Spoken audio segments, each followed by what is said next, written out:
Hello बच्चों। हमने पाठ 2 बचपन पढ़ा, जो कि लेखिका कृष्णा सोबती जी के द्वारा लिखा गया था। कृष्णा सोबती जी ने इस पाठ में हमें उनके बचपन की स्मृतियों के बारे में बताया और वे अपने बचपन में क्या क्या करती थीं, उनका बचपन कैसा था, कैसी पोशाक वे पहनती थीं, क्या क्या काम वे करती थीं, इन सभी के बारे में उन्होंने हमें इस पाठ में बताया। पाठ पर आधारित कुछ प्रश्न उत्तर हैं जो आपकी बुक में दिए गए हैं। आज हम उन प्रश्नों के उत्तर लिखेंगे। इन सभी प्रश्नों के उत्तर आपको अपनी कॉपी में करना है।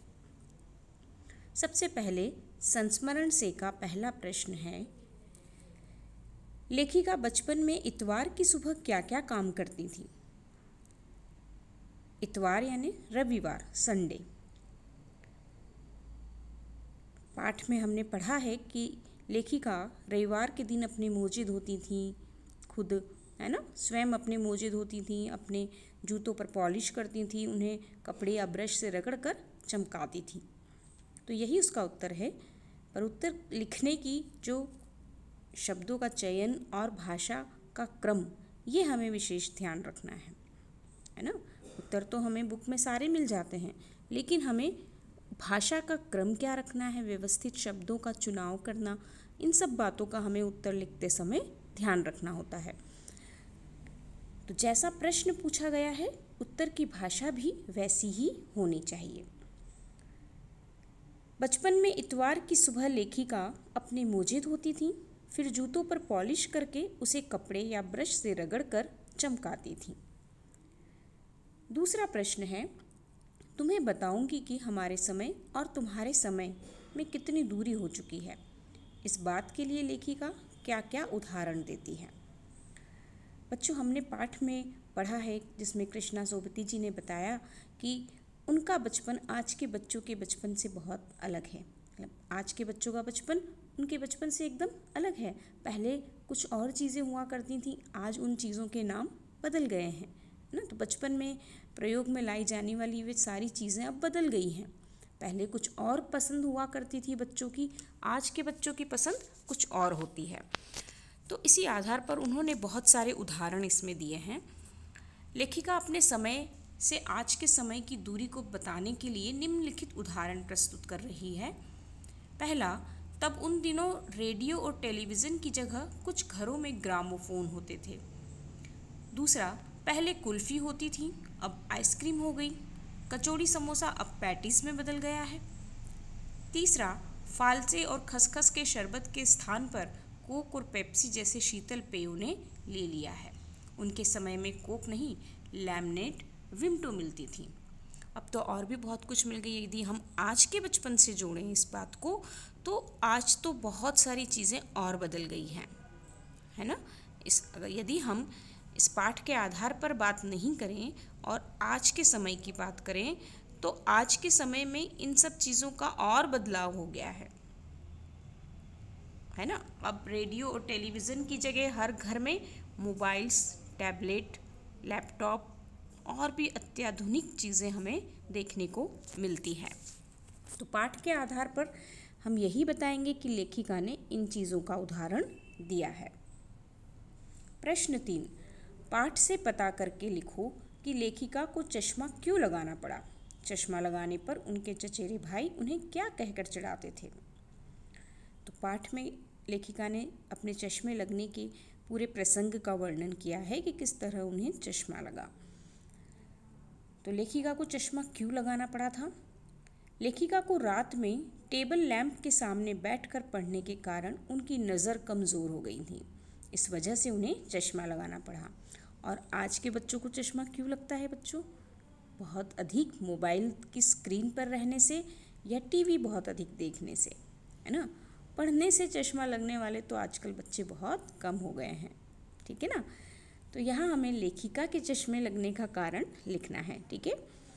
उनके चचेरे भाई चश्मा लगाने पर उन्हें छेड़ते हुए कहते थे, आँख पर चश्मा लगाया ताकि सूझे दूर की, यह नहीं लड़की को मालूम सूरत बनी लंगूर की। तो उनके जो चचेरे भाई थे, उनके कज़न्स थे, वो उन्हें क्या कह के चिढ़ाते थे कि चश्मा लगने के बाद तो तुम्हारी सूरत लंगूर की तरह लगने लगी है ना। तो एक कविता उन्होंने उस लेखिका के लिए बनाई और उस कविता के माध्यम से वो उन्हें चिढ़ाते थे। प्रश्न 4, लेखिका अपने बचपन में कौन कौन सी चीज़ें मज़ा ले लेकर खाती थी? उनमें से प्रमुख फलों के नाम लिखो। बचपन में तो बहुत सारी चीज़ें हम मज़ा ले लेकर ही खाते थे, है ना। आप भी बहुत मज़ा लेके खाते हैं। एक छोटी सी पेप्सी जो होती है ना, पेप्सी मिलती है जिसमें पॉलीथीन में ठंडा सा शरबत भरा होता है, उसे भी बच्चे इतने चाव से, इतनी शौक से मैंने उन बच्चों को खाते हुए देखा है कि वो 2 रुपए की पेप्सी भी बहुत चाव से, शौक से खाते हैं, मज़े से खाते हैं। छोटी सी पेप्सी को मज़े ले लेके खाते हैं। तो बचपन तो ऐसा ही होता है। तो लेखिका भी अपने बचपन में बहुत सारी चीज़ें मज़े ले लेकर खाती थी। लेखिका बचपन में चॉकलेट को बड़े मज़े से खाती थी। उनको सप्ताह में 1 बार चॉकलेट खरीदने की छूट थी। लेखिका चॉकलेट को साइड बोर्ड पर रख देती थी, फिर बिस्तर पर लेटकर मज़े से खाती थी। इसके अतिरिक्त कुल्फ़ी, शहतूत, फालसे की शरबत, चॉकलेट, पेस्ट्री तथा फल मज़े ले लेकर खाती थीं। कुछ प्रमुख फल काफल और चेस्टनट था। तो ये संस्मरण से के प्रश्न यहाँ खत्म हुए। इसके बाद हैं संस्मरण से आगे के प्रश्न। पहला प्रश्न है, लेखिका के बचपन में हवाई जहाज़ की आवाज़ें, घुड़सवारी, ग्रामोफोन और शोरूम में शिमला काल का ट्रेन का मॉडल ही आश्चर्यजनक आधुनिक चीज़ें थीं। आज क्या क्या आश्चर्यजनक आधुनिक चीज़ें तुम्हें आकर्षित करती है, उनके नाम लिखो। तो यह प्रश्न संस्मरण से आगे के जो 2 प्रश्न आपकी बुक में दिए गए हैं, उन प्रश्नों के उत्तर आप स्वयं लिखेंगे, क्योंकि आपको कौन सी चीज़ें आकर्षित करती है तो मैं नहीं बता सकती ना, तो ये आप ही बता सकते हैं। तो आज जो भी आपको अपने आसपास कुछ आधुनिक चीज़ें दिखाई देती हैं जो आपको बहुत अधिक अट्रैक्ट करती हैं, तो आप उन सारी चीज़ों के नाम इसमें लिखेंगे, ठीक है। जैसे लेखिका को बचपन में हवाई जहाज़ की आवाज़ें, घुड़सवारी, ग्रामोफोन, शोरूम में शिमला काल का ट्रेन का मॉडल, यही उनके लिए बहुत आश्चर्यजनक और आधुनिक चीज़ें थी उस समय के लिए, उस समय के बचपन के लिए। तो वे चीज़ें उनको बहुत आकर्षित करती थी। तो इस तरह आज के आपके बचपन में आपके आसपास ऐसी कौन सी आधुनिक चीज़ें हैं जो आपको आकर्षित करती हैं, उनके नाम आपको लिखना है, ठीक है। समझ गए बच्चों। इसके बाद है प्रश्न 2, अपने बचपन की किसी मनमोहक घटना को याद करके विस्तार से लिखो। बचपन आपका है तो घटना भी आप ही लिखेंगे, है ना, कि आपके बचपन में कोई ऐसी मनमोहक यानी बहुत अच्छी सी घटना घटी हो जो आपको बहुत अच्छी लगी हो और हमेशा से आपको उस घटना के बारे में याद रहा हो, तो ऐसी घटना आप उसमें लिखेंगे, ठीक है। विस्तार से यानी डिटेल में लिखेंगे। ये सभी को करना है। मैं सब की बचपन की घटना पढ़ूंगी कि किसके बचपन में क्या क्या घटना घटी थी, ठीक है। इसलिए इस प्रश्न को तो आपको करना ही होगा। इसके बाद है बच्चों अनुमान और कल्पना के प्रश्न। प्रश्न 1, अनुमान और कल्पना का। सन 1935-40 के लगभग लेखिका का बचपन शिमला में अधिक दिन गुजरा। उन दिनों के शिमला के विषय में जानने का प्रयास करो कि जब लेखिका शिमला में रहती थी बचपन में, तो सन 1935-40 की बात थी, 1935-40 की बात थी। तो उन दिनों शिमला कैसा दिखाई देता था ना, शिमला में क्या क्या हुआ करता था। पाठ के आधार पर हमें यह जानना है कि उस समय शिमला कैसा था। आज तो बहुत कुछ बदल गया है, शिमला में भी हर जगह आज बहुत कुछ बदल चुका है। तो पहले उस समय शिमला में क्या था, पाठ में जो जो लेखिका ने शिमला के बारे में बताया है, हमें वह लिखना है। तो लेखिका का बचपन अधिकांशतः शिमला में गुजरा। उन दिनों शिमला विकसित होने लगा था। वहाँ रेस्टोरेंट, मॉल, अच्छी दुकानें आदि खुल गई थीं। छोटी छोटी पहाड़ियों से घिरा शहर, चढ़ाई चढ़कर गिरजा मैदान पहुँचना और उतरकर मॉल जाना, ये सब घटनाएं सुखद थी। संध्या के समय धुंधलके में गहराते पहाड़, रिज पर बढ़ती रौनक, मॉल की दुकानों की चमक और स्कैंडल पॉइंट, ये सब शिमला की खूबसूरती की झलक दिखलाते हैं। दूसरा प्रश्न है अनुमान और कल्पना का। लेखिका ने इस संस्मरण में सर्वर के माध्यम से अपनी बात बताने की कोशिश की है, लेकिन सर्वर का कोई परिचय नहीं दिया है। अनुमान लगाइए कि सर्वर कौन हो सकता है। बच्चों, हमने पाठ पढ़ा तो पाठ में 2 जगह सर्वर का जिक्र हुआ है ना। लेखिका ने सर्वर नाम से किसी को संबोधित किया, पुकारा किसी को, तो वह कौन हो सकता है, हमें यह बताना है, अनुमान लगाना है हमें। इस संस्मरण में लेखिका ने 2 बार सर्वर का नाम लिया है। सर्वर का नाम लेखिका ने संकेत के रूप में लिया है। इसके अलावा उस व्यक्ति के लिए अन्य संबोधन का प्रयोग नहीं हुआ है। अतः संभव है कि सर्वर कोई पत्रकार या उनका मित्र लेखक रहा होगा जिन्हें वह अपनी जीवनी सुना रही है। इसके बाद बच्चों भाषा की बात के प्रश्न हैं। इन भाषा की बात के प्रश्नों को आपको कॉपी में नहीं करना है। कॉपी में आप संस्मरण से आगे अनुमान और कल्पना के सभी प्रश्न करेंगे और अतिरिक्त प्रश्न जो मैं आपको लिखवाऊंगी वो आप करेंगे। बाकी भाषा की बात के प्रश्नों को केवल समझना होगा। प्रश्न 1 में भाववाचक संज्ञा बताना है कि क्रियाओं से भी भाववाचक संज्ञाएं बनती है। जैसे मारना से मार, काटना से काट, हारना से हार, सीखना से सीख, पलटना से पलट और हड़पना से हड़प आदि भाववाचक संज्ञाएं बनी हैं। तुम भी इस संस्मरण में कुछ क्रियाओं को छांटकर लिखो और उनके भाववाचक संज्ञा बनाओ। जैसे गूंजना गूंज, उभार उभरना, दौड़ना दौड़, चढ़ना चढ़ाई, चाल चलन, गहराना गहराई, खींचना खींच, बदलना बदलाव। तो ये क्रिया शब्द हैं जिनसे भाववाचक संज्ञा बनी है। भाववाचक संज्ञा क्या होती है बच्चों? आपने संज्ञा में पढ़ा है कि किसी व्यक्ति, वस्तु, स्थान या नाम के भाव को संज्ञा कहते हैं, है ना। और जब किसी व्यक्ति के भाव को प्रदर्शित किया जाता है, जैसे हंसना, रोना, है ना, सुख दुख, ये सब क्या है? भाव के शब्द हैं। तो ये सभी भाववाचक संज्ञा के अंतर्गत आते हैं। 4 दिन, कुछ व्यक्ति, 1 लीटर दूध आदि शब्दों के प्रयोग पर ध्यान दो तो पता चलेगा कि इसमें 4, कुछ और 1 लीटर शब्द से संख्या या परिमाण का आभास होता है, क्योंकि ये संख्यावाचक विशेषण हैं। इसमें भी 4 दिन से निश्चित संख्या का बोध होता है, इसलिए इसको निश्चित संख्यावाचक विशेषण कहते हैं। कुछ व्यक्ति से अनिश्चित संख्या का बोध होने से इसे अनिश्चित संख्यावाचक विशेषण कहते हैं। इसी प्रकार 1 लीटर दूध से परिमाण का बोध होता है, इसलिए इसे परिमाणवाचक विशेषण कहते हैं।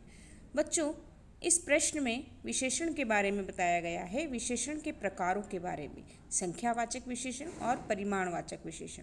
हमने विशेषण ग्रामर में, व्याकरण में पढ़े हैं और हम पढ़ेंगे। विशेषण 4 प्रकार के होते हैं, जिनमें से 2 प्रकार के विशेषण का प्रयोग यहाँ पर बताया गया है, संख्यावाचक और परिमाणवाचक।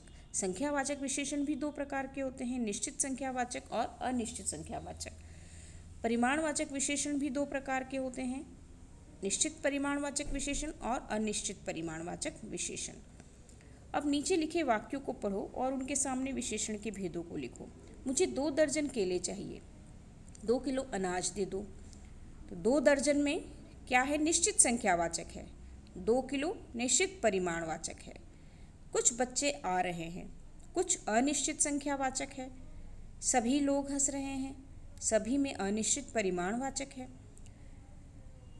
तुम्हारा नाम बहुत सुंदर है, तुम्हारा सार्वनामिक विशेषण, बहुत अनिश्चित परिमाणवाचक विशेषण, सुंदर गुणवाचक विशेषण। बच्चों, संख्यावाचक विशेषण और परिमाणवाचक विशेषण में एक बहुत बड़ा अंतर ये होता है कि संख्यावाचक विशेषण की गिनती की जा सकती है, उन्हें काउंट किया जा सकता है, किंतु परिमाणवाचक विशेषण को काउंट नहीं किया जा सकता, उसकी गिनती नहीं की जा सकती। इसके बाद नेक्स्ट क्वेश्चन है, कपड़ों में मेरी दिलचस्पियां मेरी मौसी जानती थी। इस वाक्य में रेखांकित शब्द दिलचस्पियां और मौसी संज्ञाओं की विशेषता बता रहे हैं, इसलिए ये सार्वनामिक विशेषण है। सर्वनाम कभी कभी विशेषण का काम भी करते हैं। पाठ में से ऐसे 5 उदाहरण छांटकर लिखो। तीसरा विशेषण का प्रकार यहाँ पर दिया है, दो हमने आगे देखे, संख्यावाचक, परिमाणवाचक और यहाँ सार्वनामिक विशेषण, इसे संकेतवाचक विशेषण भी कहा जाता है।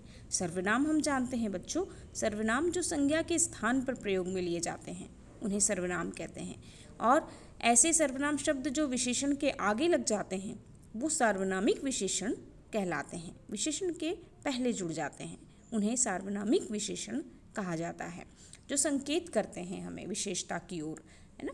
ऐसे उदाहरण हैं, हम बच्चे इतवार की सुबह इसी में लगते। उन दिनों कुछ घरों में ग्रामोफोन थे। हमारा घर मॉल से ज़्यादा दूर नहीं था। अपने अपने जूते पॉलिश करके चमकाते। यह गाना उन दिनों स्कूल में हर बच्चे को आता था। तो बच्चों, भाषा की बात के प्रश्नों को आपको केवल समझना है, आपको इन्हें कॉपी में नहीं करना है। कुछ अतिरिक्त प्रश्न हैं जो आपको कॉपी में करने हैं, जिनमें प्रश्न 2 है, ये प्रश्न 1 कर ली, इसको 1 कर लीजिएगा। लेखिका बचपन में कैसी पोशाक पहना करती थी? लेखिका की पोशाक यानी वस्त्र, उसके कपड़े, उसके बारे में लेखिका ने हमें यहाँ बताया है पाठ में कि बचपन में लेखिका रंग बिरंगे कपड़े पहनती थी। उन्होंने पिछले दशकों में यानी पिछले 10 वर्षों में क्रमशः अनेक प्रकार के पहनावे बदले हैं। लेखिका पहले फ्रॉक, उसके बाद निकर वॉकर, स्कर्ट, लहंगे पहनती थी। उन दिनों फ्रॉक के ऊपर की जेब में रुमाल और बालों में इतराते रंग बिरंगे रिबन का चलन था। लेखिका 3 तरह के फ्रॉक इस्तेमाल किया करती थी। एक नीली पीली धारी वाला फ्रॉक था जिसकी कॉलर गोल होता था। दूसरा हल्के गुलाबी रंग का बारीक चुन्नट वाला घेरदार फ्रॉक था जिसमें गुलाबी फ्रिल लगी होती थी। लेमन कलर के बड़े प्लेटों वाले गर्म फ्रॉक का जिक्र करती है जिसके नीचे फर टंगी थी। तो यह लेखिका की पोशाक थी जब वो पहना कर। धीरे धीरे लेखिका की पोशाक में परिवर्तन हुआ, है ना। तो पोशाक तो बदलती है बेटा, जैसे कपड़े तो पहले कुछ और पहने जाते थे, धीरे धीरे परिवर्तन के साथ, समय के साथ साथ परिवर्तन हुआ और कई तरह की पोशाकें अब प्रचलन में आ गई है। अगला अतिरिक्त प्रश्न है, चश्मा लगाते समय डॉक्टर ने क्या भरोसा दिया था? जब लेखिका को चश्मा लगा तो डॉक्टर ने उन्हें क्या भरोसा दिया? चश्मा लगाते समय डॉक्टर ने आश्वासन दिया था कि कुछ दिन चश्मा पहनने के बाद चश्मा आंखों से उतर जाएगा, लेकिन ऐसा नहीं हुआ। इसके लिए लेखिका स्वयं को ही जिम्मेदार मानती है। दिन की रोशनी में न काम कर, रात में टेबल लैंप के सामने काम करने के कारण उनका चश्मा कभी नहीं हटा। जब चश्मा लगा तो डॉक्टर ने कहा था, भरोसा दिया था कि कुछ दिन पहनोगी, चश्मा तो आंखों से उतर जाएगा, लेकिन ऐसा नहीं हुआ। क्यों नहीं हुआ? क्योंकि लेखिका ने दिन में काम नहीं किया और रात में, दिन की रोशनी में वे काम नहीं करती और रात में टेबल लैंप के सामने काम करने के कारण उनका चश्मा कभी भी नहीं हटा। अगला अतिरिक्त प्रश्न है, टोपी के संबंध में लेखिका क्या सोचती थी? लेखिका बचपन के दिनों में सिर पर टोपी लगाना पसंद करती थी। उनके पास कई रंगों की टोपियां थीं। उनका कहना है कि सिर पर हिमाचली टोपी पहनना आसान था, जबकि सिर पर दुपट्टा रखना थोड़ा कठिन काम। अगला प्रश्न है, उम्र बढ़ने के साथ साथ लेखिका के पहनावे में क्या क्या बदलाव हुए हैं, पाठ से मालूम करके लिखिए। तो जैसे जैसे लेखिका की उम्र बढ़ी, पहले तो वो फ्रॉक वगैरह पहनती थी, धीरे धीरे उम्र बढ़ने के साथ उनके पहनावे में भी, उनकी पोशाक में भी बहुत परिवर्तन हुआ। उम्र बढ़ने के साथ साथ लेखिका के पहनावे में और रहन सहन में जमीन आसमान का अंतर आ गया है। बचपन में लेखिका रंग बिरंगी पोशाकें पहनती थी, जैसे पहले फ्रॉक, उसके बाद निकर वॉकर, स्कर्ट, लहंगे आदि। वर्तमान परिवेश में वे चूड़ीदार पजामा और ऊपर से घेरदार कुर्ता पहनती हैं। तो इस तरह लेखिका के पहनावे में परिवर्तन हुए हैं। तो बच्चों, यहाँ तक के अतिरिक्त प्रश्न हैं। इन प्रश्नों के उत्तर आपको कॉपी में लिखना है। केवल भाषा की बात आपको नहीं करना है और बाकी सभी प्रश्नों के उत्तर आपको अपनी कॉपी में कंप्लीट